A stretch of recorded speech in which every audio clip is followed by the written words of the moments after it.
What if I told you that all your religious practices were started by a made-up man? Well, it's true. The entire foundation of Roman religion was created by this man right here. This is our host. This is Crash Course Rome, and today we're going to talk about how Rome got its religion. After Romulus founded the city of Rome, he set up a monarchy and became the first king. He established many civic institutions and expanded the city, but wasn't much concerned with religion. So after his untimely demise, the people of Rome were kind of lost when it came to spirituality. But luckily for them, there was someone ready to fill the void. This is Numa Pompilius, our boy, the second king of Rome. Numa took over around 713 BCE and would rule for 43 years until his death in 694 BCE. Now, Numa was not actually Roman. He was Sabine, having been born in the town of Alba Longa, and because of this, he had a very unique perspective on Roman culture. Because although he was born outside of Rome, he was married to a daughter of Romulus, and therefore felt called to continue his predecessor's work, while also bringing his own cultural influences. Like Romulus, Numa continued to expand the territory of Rome, but instead of relying on military conquest, he preferred diplomacy. In fact, he's credited with ending a long-standing feud between Rome and the Etruscans. It's said that while in office, he promoted agriculture. Instead of war, he had farmers plant the Campus marshes, which later became one of the chief grain markets of Rome. But perhaps Numa's most important contributions to the Romans were in the realm of religion. You see, although the Romans did have some vague notions of spirituality, they had no defined practices or rituals. They had no priests, no temples, no sacred days, no mythology. Basically, they had no idea what they were doing. However, seeing as religion was a major part of daily life in the ancient Mediterranean, this was a pretty big problem, and so to remedy this, Numa went ahead and created an entire religion from scratch, developing all the structures, hierarchies, and myths necessary to form a cohesive system of beliefs. The first thing he did was change the calendar. When Numa came into power, the Romans only recognized 10 months, March through December. Just like the Greeks, January and February were considered unprofitable months since they were too cold for farming. These months were associated with the deaths of Romulus and Procre, the last two kings of Alba Longa, and were therefore seen as unlucky. Now, the other thing was that the Roman calendar didn't line up with the phases of the moon.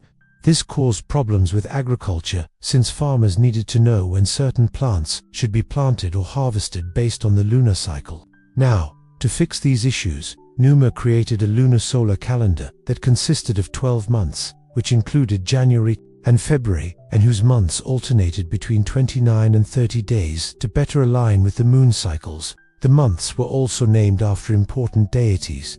January, named for the many-headed god Janus, was the start of the new year. February was named for purification rituals that occurred that month, and March was named for Mars, the god of war, since it was the month in which campaigns typically began. Next, he developed the concept of a priest. You see, before Numa's reforms, there was no official group of people dedicated to ritual practice. So to address this, he created several different priesthoods to attend to the various aspects of Roman religion. For example, he created the pontifices or pontiffs, who served as chief priests and interpreters of divine law.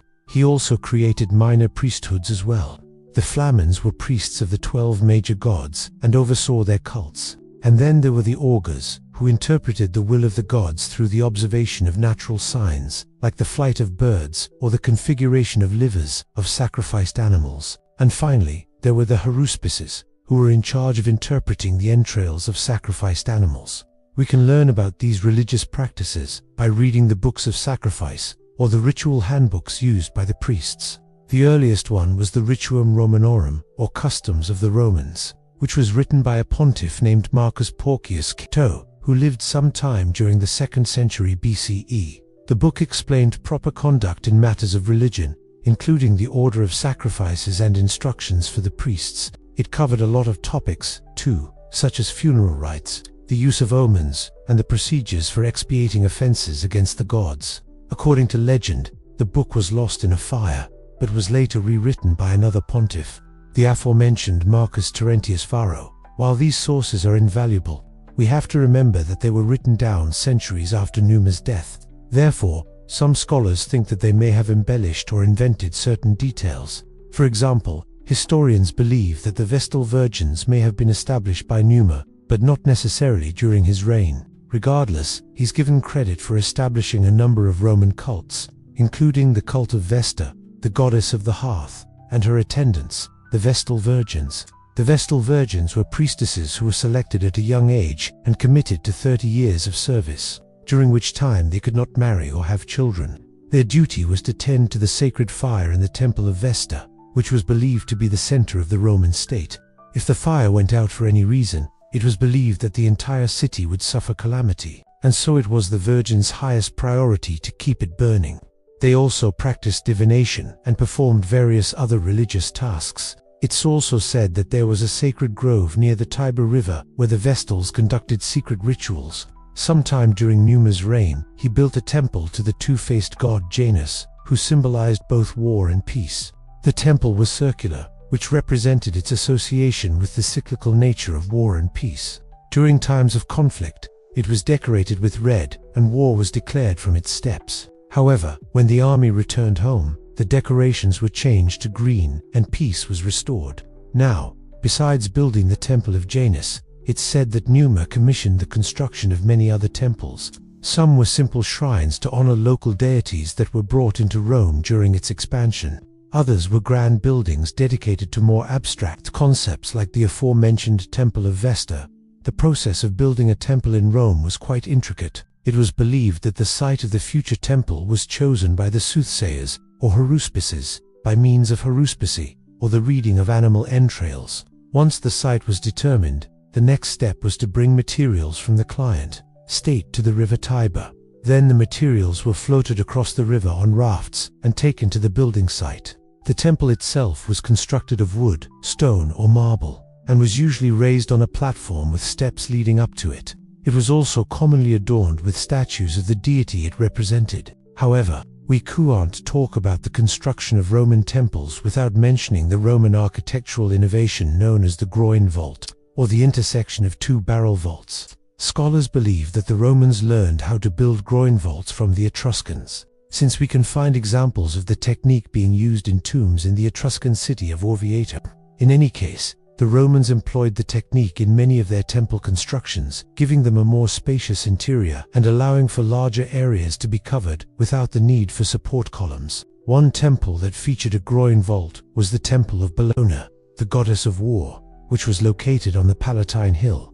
According to legend, it was built by Numa and was the first temple in Rome to feature a sculpture of a Roman goddess. Another temple that stood on the Palatine was that of Asclepius, the god of medicine, which may have been built during Numa's reign, though it could have been built by his successor Tullus Hostilius. This temple was interesting because it had a healing grove behind it where patients suffering from snake bites were treated. In addition to building temples, Numa also established a number of festivals. He apparently organized the Lupercal Cave, the Lupercalia Festival, and the Floralia, a celebration of flowers. Historians debate whether these events were actually started by Numa, but he is generally credited with starting the Manalia festival in honor of the god Janus. All in all, Numa's reign was a peaceful one. He focused on expanding the city of Rome by peaceful means and also gave the Romans a spiritual foundation upon which to build their cultural identity. He is remembered as a wise and religious king who reformed Roman religion and established many of its foundational practices and rituals. I don't know about you guys, but I'm really glad that this dude created an entire religion in my honor. That is awesome. Thank you, pneumatists. Thanks for watching this episode, which was filmed at a studio and was made in partnership with a digital studio in nature. If you want to help keep this content free for everyone forever, you can join our community on a crowdfunding platform.